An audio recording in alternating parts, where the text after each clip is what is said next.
तो अब सुधाकर भैया, अब आपने जो कुछ भी सुना ना वो बोलिए, और ध्यान रखिए अगर आप थोड़ा भी झूठ बोलोगे ना तो ये कागज का टुकड़ा काला पड़ जाएगा। हाँ, मैंने सुना उस दिन जो तूने देखा कि मेरा नाम है माल पानी, जितना समंदर में पानी नहीं उतना माल है मेरे पास।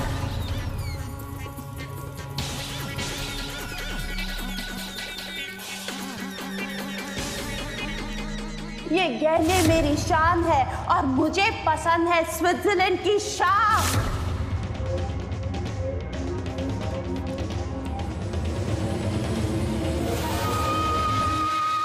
देखा बाबा, कागज का टुकड़ा काला नहीं पड़ा है। यानी सुधाकर भैया सच बोल रहे। अब बस इसी तरह हमें इस परिवार की भी परीक्षा लेनी होगी। तो बाबा हम एक काम करते हैं, आप ना सारे परिवार वालों को इकट्ठा कीजिए, हम झिमकारी को उनके सामने ले जाएंगे और झिमकारी के हाथ में हम कुछ दे देंगे, जैसे कि सेब। चलेगा ना? हाँ। और फिर हम उनसे प्रश्न पूछेंगे, अगर उनका जवाब थोड़ा भी इधर उधर रहा ना, हमें पता चल जाएगा कि वो लोग झूठ बोल रहे हैं। बाबा हमें उनकी ये परीक्षा लेनी ही पड़ेगी। भाई अगर भाभी ने अपन लोगों की परीक्षा लेने की सोच ही ली है ना, तो अपन को भी एक कदम आगे जाकर सोचना चाहिए। आपातकालीन परिस्थिति कभी भी आ सकती है। अरे उर्मिला, मैं आपातकालीन परिस्थिति की चेन खींचो और चैन के नीचे सो जाओ। अरे मेरे दिमाग में मस्त आइडिया है, आओ बताता हूँ। देखो शाबाश, लो करना क्या है।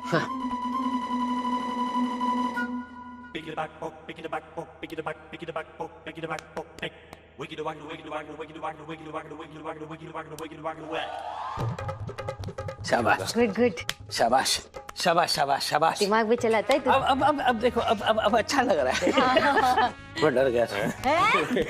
अगर सुधाकर सच बोल रहा है तो बहन जी ने ऐसा क्यों बोला होगा?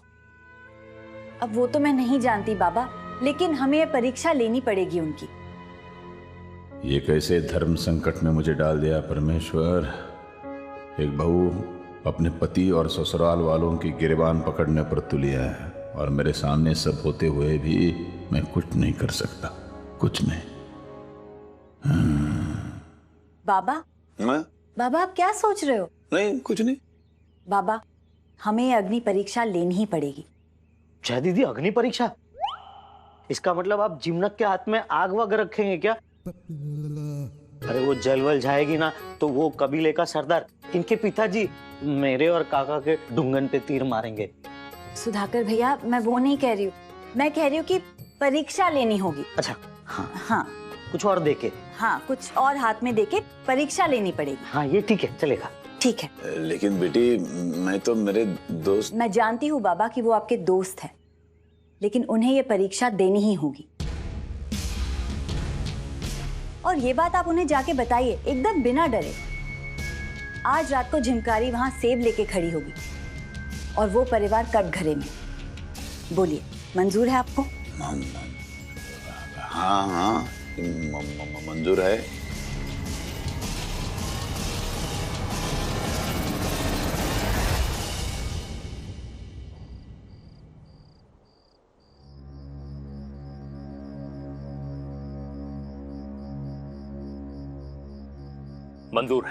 मंजूर है, लेकिन मैं तुमसे एक बात। तुम नहीं, आप। मैं आपकी बीवी नहीं हूं, जरा तमीज से बात कीजिए।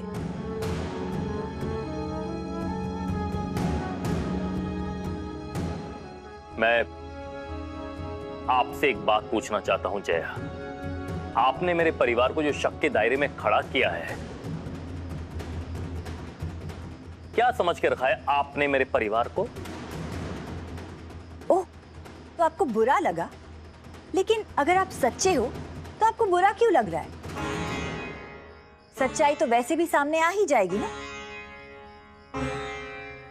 जय भैया, सच्चाई का सामना कीजिए।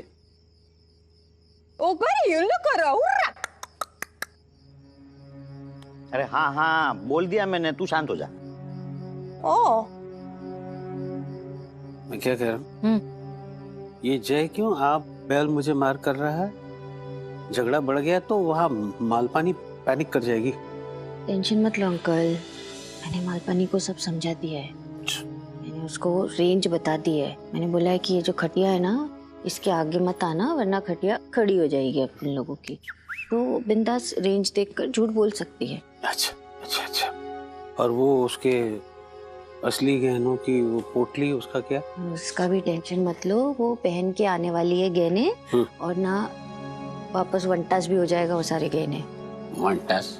अरे मतलब सब चली जाएंगे गहने। वनटास तो चली जाएंगे।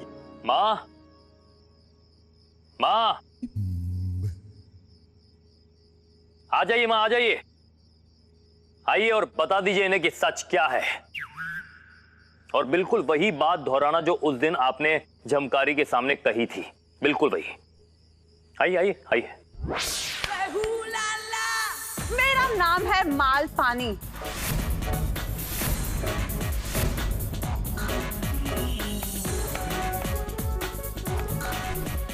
जितना समंदर में पानी नहीं, उतना मेरे पास माल है।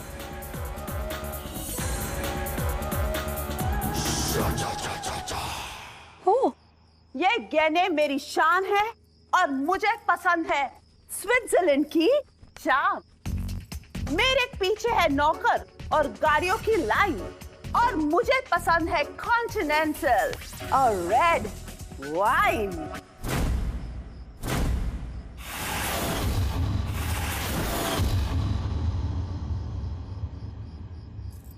मैंने ऐसे बोला था। देखा बाबा, ये है इनकी असलियत। बोलो, है कोई जवाब? अब सब लोग इतने चुप क्यों? नहीं नहीं, ये मेरा सच नहीं है और इसमें कोई असलियत नहीं है जया। इतना सब कुछ बोलने के बाद आप ये बोल रही हो कि ये असलियत नहीं है? मैं अंधी नहीं हूँ, मुझे सब कुछ दिखता है। आपने अभी जो कुछ भी कहा वो सब सच है, क्योंकि अगर ये सच नहीं होता तो झमकारी के पास जो सेब है वो काले पड़ जाते। उस दिन भी आपने झमकारी के सामने यही सब बोला था। हाँ, मैंने ये सब बोला था। बोला था मैंने ये सब, क्योंकि 2012 के नाट्य सम्मेलन में मैं एक नाटक कर रही थी।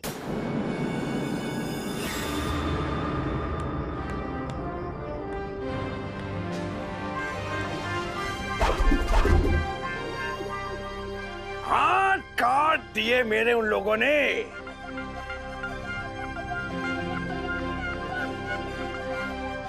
इसलिए मैं इन्हें अपनी नाटक कंपनी से निकाल रहा हूं, बर्खास्त करता हूं मैं।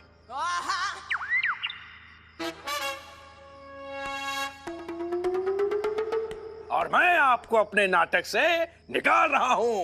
क्या? लेकिन क्यों? क्योंकि आप डायलॉग बराबर से नहीं बोलती हैं। और आप रिहर्सल पे भी नहीं आती हैं। सारे आर्टिस्ट रिहर्सल पे आते हैं, लेकिन आप घर पे बैठ के पता नहीं क्या करती रहती हैं। डायरेक्टर साहब प्लीज प्लीज मुझे मत निकालिए। देखिए मैं बहुत गरीब हूँ, इस गरीब के पेट पे लात मत मारिए प्लीज। बस बहुत हो गया। अरे भाई, जब भी हम इनको रिहर्सल पे बुलाते हैं तो ये सामने से कहती हैं बताती हूँ बताती हूँ बताती हूँ। अब आप बताइए। उधर भी? हाँ बाबा। हाँ हाँ, प्रेमचंद जी। जी ये कौन है? मैं बताता हूँ। ये जो हैं वो एक बहुत बड़े थिएटर कंपनी के डायरेक्टर हैं। गलत, बिल्कुल गलत कहा दादा ठाकुर आपने। मैं एक ड्रामा कंपनी का बहुत बड़ा डायरेक्टर हूँ। कहाँ पास देना है, कहाँ स्ट्रेस देना है, आपको नहीं आता। हाँ बिल्कुल, आप अपनी बीवी पे गए क्या? हाँ, बात करती हैं। इन्हें भाई मैं नाटक से बर्खास्त करता हूँ। वो बाद में मिलेंगे।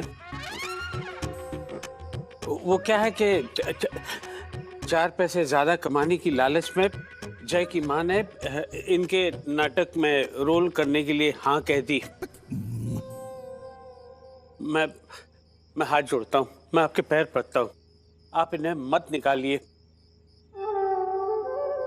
ये इसलिए नहीं आ रही थी रिहर्सल करने क्योंकि ये घर के कामकाज में बहुत बिजी थी, इसलिए प्लीज इन्हें मत निकालिए।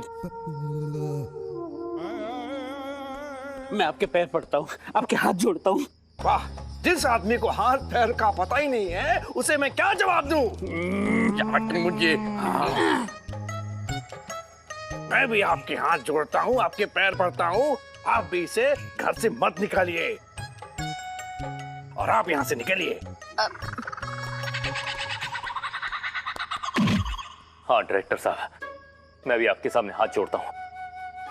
माँ को इस तरह से नाटक से मत निकालिए। देखिए, हमें पैसों की बहुत जरूरत है। रुक जाओ वहीं पे। अरे चुप मरो तुम लोग भाई, ये क्या लगा रखा है? माँ को मत निकालिए। अरे इन्हें एक्टिंग नहीं आती, हम क्या सिखाएं इनको?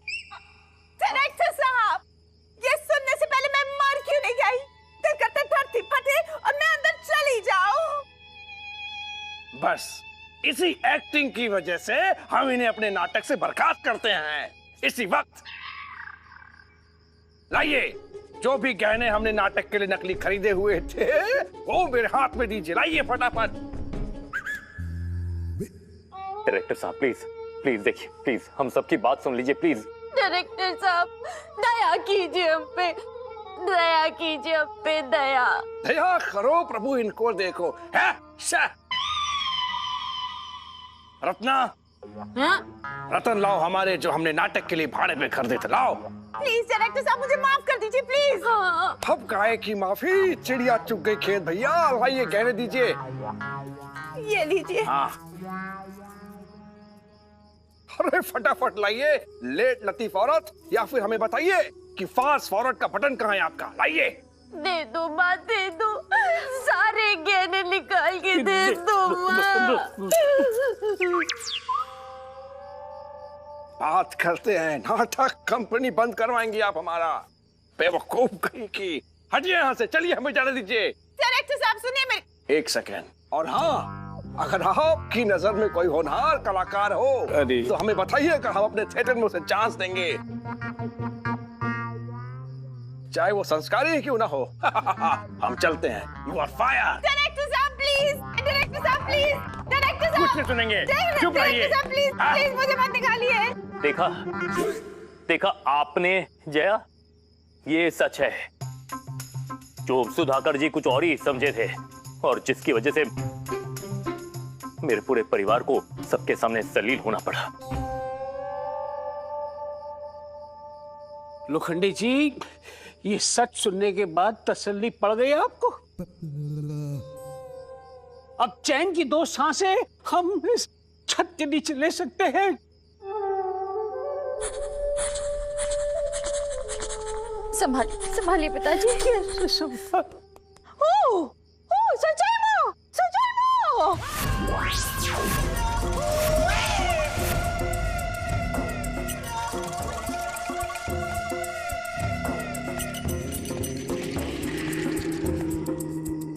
बस कीजिए, अब आपके नाटक बस कीजिए। मैंने कहा था ना बाबा, यहाँ पे दाल में कुछ काला नहीं, यहाँ पे तो पूरी की पूरी दाल ही काली है। लो, झूठे हैं ये लोग, सब झूठे हैं। नहीं, हमने झूठ नहीं बोला है, हमने सच बोला है और सच के अलावा कुछ नहीं बोला।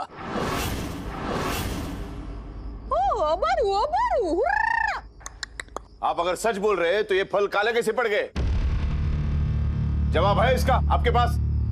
है, इसका जवाब है। बीच में मत बोलना, मुझे कुछ सूझा है। पिताजी आइए, आप आइए, आप मेरे साथ आइए, आइए।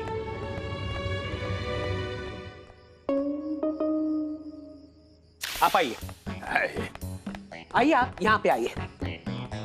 मुझे यहाँ क्यों लेके आए आप? अब बोलने के लिए बचा क्या है? झूठ। वो तो आप बाहर भर भर के बोल चुके हैं। मैं कबूल करता हूँ कि हमने झूठ बोला है, हमने झूठ बोला है। हाँ तो हो गया ना फिर। अब बेशर्म की तरफ कबूल भी कर रहे हैं। ठीक है, मैं जाता हूँ। एक मिनट लोखंडे जी, आप मेरी एक बात सुनेंगे? ठीक है, बोलिए। बाहर आपने जो सुना वो सब सच है, सिवाय एक बात के। तो और एक है जी। और वो क्या है? जय की माँ ने 2012 के नाट्य सम्मेलन की बात की थी, वो एक झूठ था। आज क्या चल रहा है? 2018। समझ में आया कुछ? बाप रे, वो झूठ था। इसका मतलब है प्रेमचंद जी, आप ये कहना चाहते हैं कि 2012 इतना ही झूठ था? जी, इतना ही झूठ था। और ये झूठ तो आप ही ने हमको बोला था ना बोलने के लिए।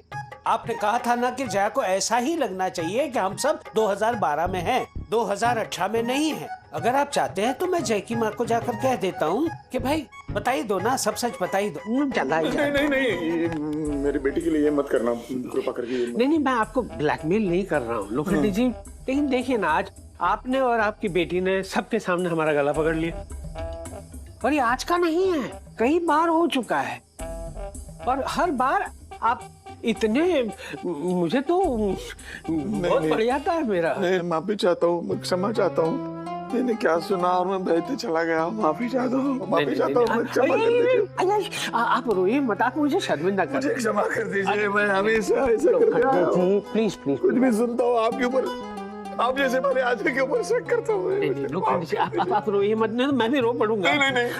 अब मत रोइए, अब मत रोइए। लेकिन माफ कर दीजिए। अरे आप कैसे? देखिए, अब सुधाकर की बात करते हैं। सुधाकर देखिए ना, अच्छा है, बच्चा बहुत अच्छा है। हाँ। और लेकिन कान का कच्चा है। बात सुनता है कुछ, बताता है कुछ और समझता है कुछ। हाँ। ये ऐसा नहीं करना चाहिए उसे, ये मैं बताना चाहता हूँ। हाँ, इसके पहले भी बहुत बार हो चुका है। अब मैं सुधाकर को नहीं छोड़ूंगा, मैं उसे ऐसे ईंट बता दूंगा। नहीं, मेरी बात सुनिए। ऐसा आप कुछ नहीं करेंगे, आप ऐसा कुछ नहीं करेंगे। नहीं, उसे तो एक थप्पड़ लगानी ही पड़ेगी मुझे। नहीं, आप उसे थप्पड़ नहीं लगाएंगे लोखंडे जी, ना ही आप उसे घूसे और लात मारेंगे। वो पुराने दरवाजे के पीछे वो एक बाम्बू पड़ा हुआ है जो ऐसे दिखने में दिखता नहीं है, लेकिन अगर आप ध्यान से देखेंगे तो आपको दिख जाएगा। लेकिन वो बाम्बू भी लेकर आप उसकी पिटाई नहीं करेंगे। प्लीज मेहरबानी कीजिए। नहीं, आप क्या कर रहे हैं? ये आपका बड़प्पन है। ऐसा उसकी वजह से आपको तकलीफ हो रही है और आप कह रहे हैं मारो मत। नहीं, उसे मत मारना। मैं चाहता हूँ कि उसे ऐसे थप्पड़ मारो, लेकिन आप कह रहे हैं, विनती कर रहे हैं, तो नहीं मारूंगा। आप चिंता मत कीजिए। और प्लीज आप ऐसे झुककर माफी मत मांगिए। मुझे बहुत बुरा लगता है, मुझे बहुत बुरा लगता है। अब चलिए, हाँ, बच्चे हमारा इंतजार करते होंगे। लेकिन दिल में कुछ मत रखना। और आप भी अपने दिल में कुछ मत रखना। नहीं, बस मजे करो, हंसते रहो। तो चलिए।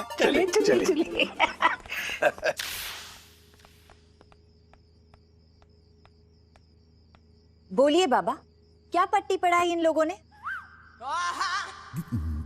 फिर से झूठ बोला ना? नहीं, देखो बेटी, कैसे है, जरा पूछिए इनसे कि ये इतना झूठ बोलते क्यों है। क्योंकि अगर ये झूठ नहीं बोलते तो फिर ये सेब काले नहीं पड़ते थे। पूछिए जरा इनसे। देखो मैं क्या कह रहा हूँ। झूठ तो जैसे इनके मुंह से टपक रहा है। चलो बेटी, मैं तुम्हें सब बताता हूँ। नहीं बाबा, मुझे जवाब चाहिए। चलो अंदर, मैं सब बताता हूँ तुम्हें। चलो सुधाकर, ये जिमकारी को भी लेके आओ। चलो चलो, सब बताता तुम्हें। हर सवाल का जवाब देता हूँ मैं तुम्हें। आ जाओ अंदर।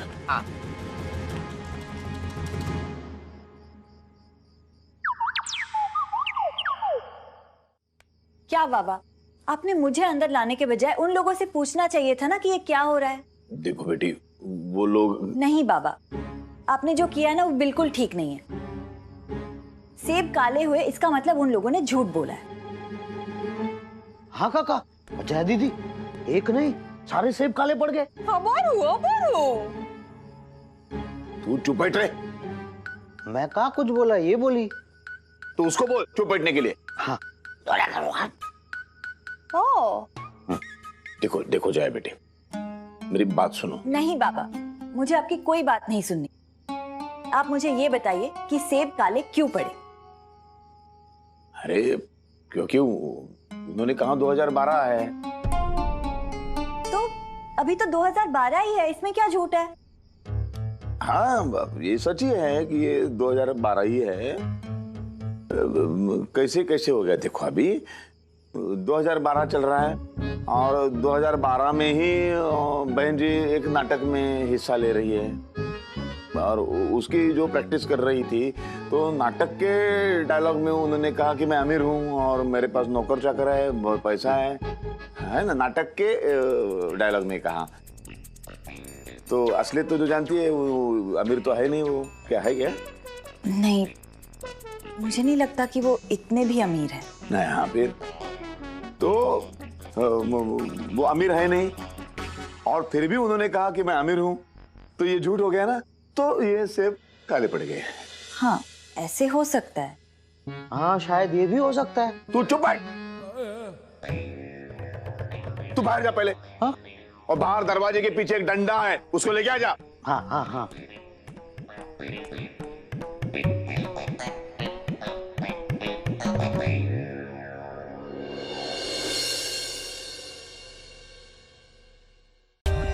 For more updates, subscribe to our channel, click the show links and enjoy watching the videos.